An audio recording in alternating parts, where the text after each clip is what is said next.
la abogado defensa del Consejo. Ang dami niyang role. Jose Protasio Rizal, hindi yung kaibigan. No, po kayo.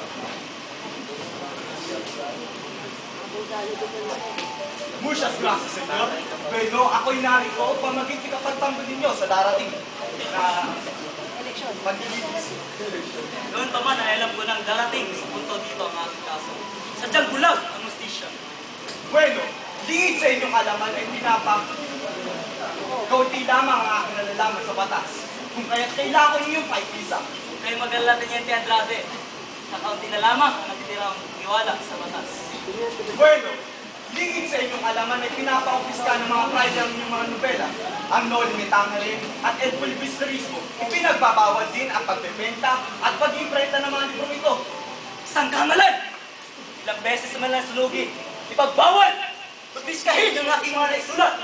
Ang mga nobela ay nakatatak na sa isip, kaluluwa, ng mga taong nakabasa nito. Kung ganun nga ang katotohanan ng inyong naisulat, ano masasabi niyo sa asosasyon na isa kayong ireheng pulbistero, isang subversibo, isang ingrato?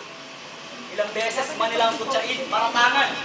Ang katotohanan ay nakaugat na sa isipan ng mga taong nakabasa nito. Sadyang marami kayong nakikita na hindi maapuwag ng iba. Teniente Andrade, alam kong bakit niyo rin ang aking sinabi. Isa kayong Pilipino. Walang pa naman ng